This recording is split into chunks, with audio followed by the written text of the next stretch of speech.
बात होगी उन सर्वाइवर्स की जो अपने आप में एक मिसाल बन चुके हैं। कहते हैं जीवन क्षणभंगुर है, यानी पल भर में खत्म हो जाने वाला है और मौत निश्चित है, जिसे कोई टाल नहीं सकता है।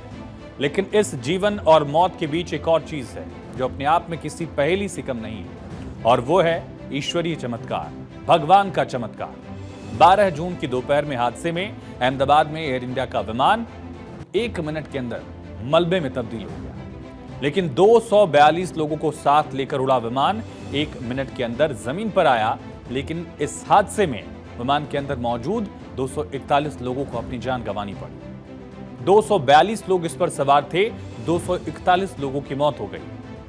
उस हादसे में मौत से भी आंख से आंख मिलाकर सिर्फ एक शख्स वापस लौटा है और उनका नाम है रमेश विश्वास कुमार।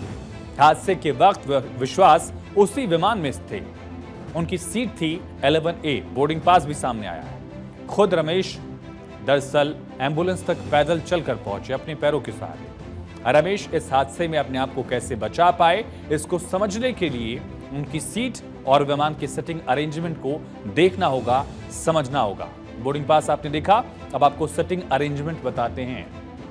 ये बोइंग ड्रीम लाइनर को आप समझ सकते हैं, स्ट्रक्चर समझ सकते हैं। रमेश विश्वास कुमार का सीट नंबर था 11A। ठीक यहां पर जो आप ये रेड डॉट देख रहे हैं, यहां पर रमेश विश्वास कुमार की सीट थी, जो कि एग्जिट के एकदम बगल में है।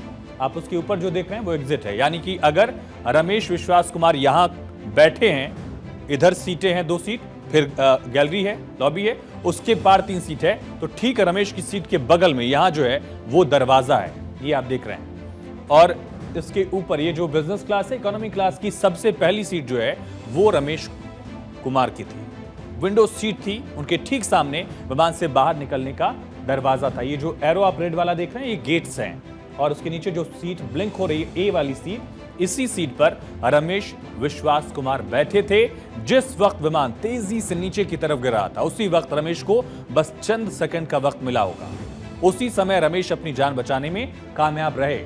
सबसे अहम है सिटिंग अरेंजमेंट को समझना। पूरा सोशल मीडिया भरा पड़ा है कि सीट नंबर 11A पर ऐसा क्या चमत्कारिक पहलू है, क्या सेफ्टी फीचर है कि उसमें रमेश कुमार की जान बच गई और वो खुद अपने पैरों पर चलकर एम्बुलेंस पहुंचे, जबकि बाकी 241 लोगों में से ज्यादातर की डेड बॉडीज पहचान में नहीं आ रही। उसी विमान में बाकी जितने भी लोग सवार थे, क्रू, पैसेंजर, पायलट, को पायलट, किसी की डेड बॉडी पहचानना भी मुश्किल है। लेकिन वहां पर रमेश विश्वास कुमार 11A सीट पर बैठे थे और खुद वो चलकर एम्बुलेंस तक पहुंचे। उनकी हालत स्थिर है।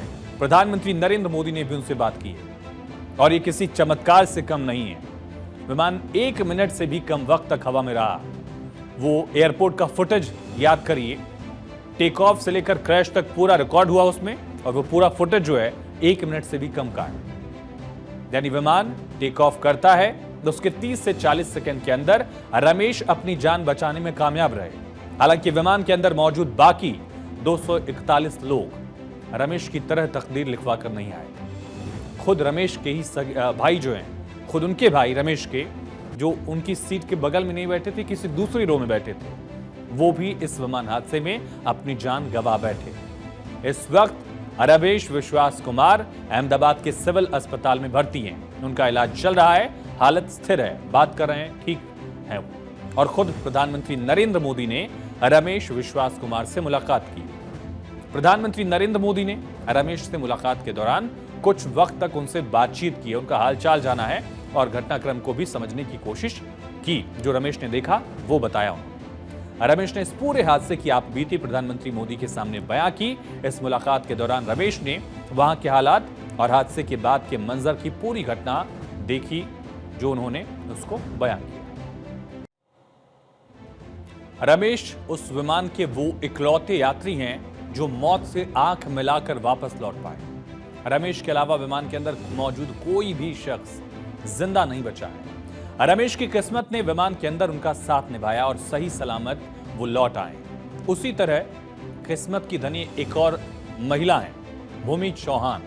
भूमि चौहान नाम की महिला ऐसी थी जो उसी विमान में सवार होकर लंदन जाने वाली थी, लेकिन चंद मिनट की देरी हुई और उनकी जिंदगी बच गई। दरअसल भूमि चौहान भी इसी फ्लाइट से रवाना होने वाली थी, उनकी टिकट थी, लेकिन अहमदाबाद के ट्रैफिक ने उनकी जान बचा ली।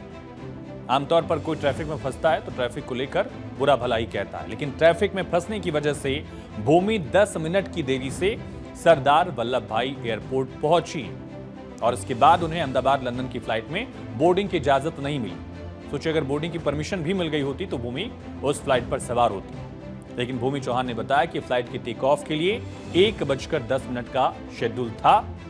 10 मिनट की देरी के चलते उनकी फ्लाइट छूट गई। उसके बाद जब वो दुखी होकर एयरपोर्ट से एग्जिट गेट तक ही पहुंची थी, तभी उनको पता भी चल गया कि जिस फ्लाइट को उन्होंने मिस किया वो क्रैश हो गई है। भूमि चौहान ने बताया कि इस हादसे की जानकारी के बाद वो पूरी तरह से कांपने लगी, डर गई थी।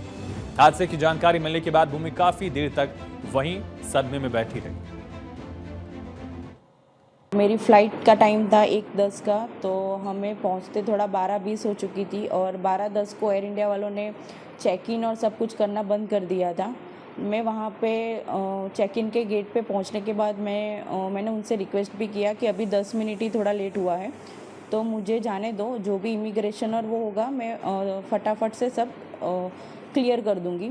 लेकिन उन्होंने और वो उनकी सीनियर स्टाफ भी आए थे, उन सब से मैंने रिक्वेस्ट की, लेकिन वो तीनों जन ने मुझे वापस ही भेज दिया कि नहीं मैडम, अभी 10 मिनट की आपकी लेट की वजह से हम लोग को और 15 मिनट लेट हो सकता है, तो फिर इसलिए मुझे रिटर्न होना पड़ा। भूमि लंदन जाने वाली थी, वो लंदन में पति के साथ रहती हैं और छुट्टियों में भारत आई थी। उनके पति अभी ब्रिटेन में ही हैं। सिर्फ 10 मिनट की देरी की वजह से वो ट्रैवल नहीं कर पाई और ट्रैफिक के चलते उन्हें एयरपोर्ट पहुंचने में देरी हुई। भूमि 2 साल पहले लंदन गई थी और उसके बाद पहली बार इंडिया आई थी, वापस जाने वाली थी। हम लोग एयरपोर्ट के लिए निकले थे और 12:10 का उसका बोर्डिंग का टाइम था। 10 मिनट हम ट्रैफिक की वजह से लेट पहुँचे और फिर उधर भी रिक्वेस्ट किया, फिर भी इन लोगों ने ऐसा बोला कि अभी लिस्टिंग हो चुका है, अभी आपकी वजह से और 15-20 मिनट फ़्लाइट लेट होगी। इसके लिए हम लोग फिर वहाँ से निकल गए और हमको तो मालूम ही नहीं था, लेकिन जब एयरपोर्ट से बाहर निकले तभी ऐसा मैसेज आया परिवार का और न्यूज़ में कि ये प्लेन क्रैश हो गया है। तो पहले माता जी का शुक्रिया करते हैं कि हम बच गई। शुक्रिया मानते हैं माता जी का कि उन्होंने हमें बचा लिया। दूसरी तरफ इस मामले में लगातार जांच जारी है। प्लेन का ब्लैक बॉक्स जो है वो ढूंढा जा चुका है और ब्लैक बॉक्स से मिलने वाले रिकॉर्ड के आधार पर मामले की तहकीकात को आगे बढ़ाया जा रहा है। इन सब के बीच 4 अलग अलग एंगल पॉसिबिलिटीज हैं जिनकी मदद से मामले की जांच को आगे बढ़ाया जा रहा है। अलग अलग पहलुओं पर पड़ताल हो रही है। रिपोर्ट के मुताबिक एयर इंडिया विमान दुर्घटना के 4 संभावित कारणों पर विचार किया जा रहा है। इनमें बर्ड हिट है, डबल इंजन में खराबी, ईंधन में गंदगी और ज्यादा वजन शामिल है। जांच इस एंगल से भी हो रही है कि क्या विमान की मरम्मत या रखरखाव में भी कोई चूक हुई है। फ्लाइट डेटा रिकॉर्डर यानी ब्लैक बॉक्स और साथ ही रेडार डेटा का गहन अध्ययन किया जा रहा है। ऐसे में एकमात्र जीवित बचे रमेश का बयान भी जांच में अहम साबित हो सकता है, जिसने बताया कि टेक ऑफ के 1 मिनट के अंदर ही ऐसा लगा कि विमान की शक्ति ही खत्म हो गई हो। इससे संकेत मिलता है कि इंजन की पावर कट गई थी। इसके बाद विमान ने तेजी से गति पकड़ी, लेकिन आगे की ओर झुकता हुआ और फिर विमान क्रैश हो गया। सीधा रुख करेंगे अहमदाबाद से ग्राउंड जीरो से हमारे सहयोगी सत्यप्रकाश सोनी लाइव कनेक्ट हैं। सत्यप्रकाश, फिलहाल क्या डेवलपमेंट्स?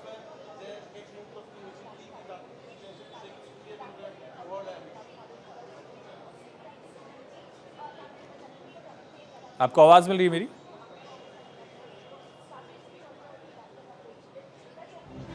चलिए हम रिकनेक्ट करने की कोशिश करेंगे। अहमदाबाद में इस हादसे को लोग भुला नहीं पा रहे हैं। अलग अलग एंगल से जांच की जा रही है। बर्ड हिट, इंजन में खराबी, ईंधन में गंदगी, 1 लाख लीटर से ज्यादा जेट फ्यूल था इसमें, ज्यादा वजन को भी कारण माना जा रहा है, लेकिन रखरखाव में चूक को लेकर भी जांच होगी। अलग अलग पॉसिबिलिटीज क्या हो सकती हैं? जो विजुअल्स हैं, जो फौरी जानकारी अभी तक उपलब्ध है, उसके मुताबिक इन 5 में से एक कोई संभावना हो सकती है, लेकिन फ्लाइट डेटा रिकॉर्डर जो है उसका डेटा भी रिकवर कर लिया गया है। सत्यप्रकाश, फिलहाल जांच पड़ताल कहां तक आगे पहुंची? घायलों की क्या स्थिति है, क्या डेवलपमेंट?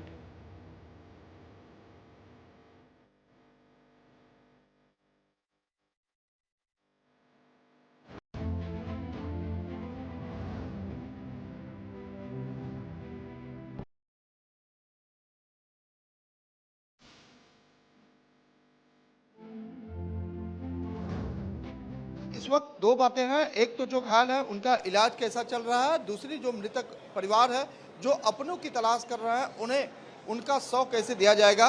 दोनों पहलुओं पर हम चर्चा करेंगे। सबसे पहले यहाँ चर्चा कर लेंगे बीजे मेडिकल कॉलेज अहमदाबाद का यह हॉस्पिटल का प्रांगण है जहाँ पर उन तमाम लोगों को एडमिट किया गया है जिनका इलाज किया जा रहा है। जो लोग जो है यहाँ के हॉस्टल में रहते थे, जो प्लेन क्रैश के दौरान घायल हो गए थे, उन्हें यहाँ रखा गया है, उनका इलाज किया जा रहा है। खुद जो है यहाँ के स्वास्थ्य मंत्री ऋषिकेश पटेल यहाँ आकर 2 बार मुआयना कर चुके हैं। उसके बाद क्राइम ब्रांच के अधिकारी, फिर जो है अहमदाबाद आयुक्त लगातार यहाँ चल रहे इलाज का जानकारी जो है स्वास्थ्य विभाग को दे रहे हैं, गवर्नमेंट को दे रहे हैं। दूसरी तरफ आगे जाएंगे तो यहाँ पर जो तमाम परिजन लोग बैठे हैं और इनमें से कुछ ऐसे लोग भी हैं जिनके लोगों का जो है डीएनए टेस्ट कराया जाएगा, किया जा रहा है। आगे बढ़ेंगे तो वहाँ जो भवन है वहाँ पर तमाम लोगों का डीएनए टेस्ट के लिए सैंपल्स लिए जा रहे थे। जानकारी सुबह सामने आई थी कि करीब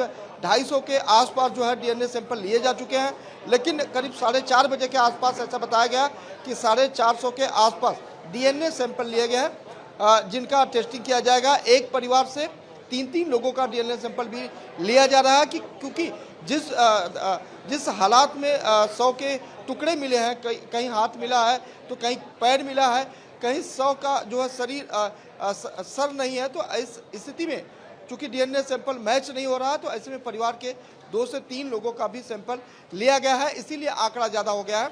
बताया जा रहा है कि आज और कल तक डीएनए सैंपल लोगों का ले लिया जाएगा। उसके बाद रिपोर्ट्स जैसे जैसे आएगी वैसे वैसे लोगों के 100 को उनके परिजनों को दिया जाएगा। जानकारी यह भी है कि 7 लोगों के 100 को उनके परिजनों को दे दिया गया है। तो दो बहुत महत्वपूर्ण जो घटना है आज की। इसके अलावा प्रधानमंत्री नरेंद्र मोदी आने के बाद जैसे ही उन्होंने सिटी सिविल यहाँ हॉस्पिटल का दौरा किया, उसके बाद जो है जो एकमात्र यात्री रमेश विश्वास है उनसे मुलाकात की। उसके बाद से पूरी तरह से ये हॉस्पिटल परिसर में सुरक्षा का चकाचौंध कर दी गई। हालांकि अब ये जानकारी आ रही है कि चूंकि रमेश विश्वास को यहाँ से शिफ्ट कर दिया गया है ट्रॉमा सेंटर हॉस्पिटल में, जो बगल के वार्ड में रखा गया है। तो ये ठीक है, रमेश को लेकर कि भी शिफ्ट किया गया। ऐसी जानकारी, तमाम जानकारी के लिए सत्यप्रकाश आपका बहुत शुक्रिया।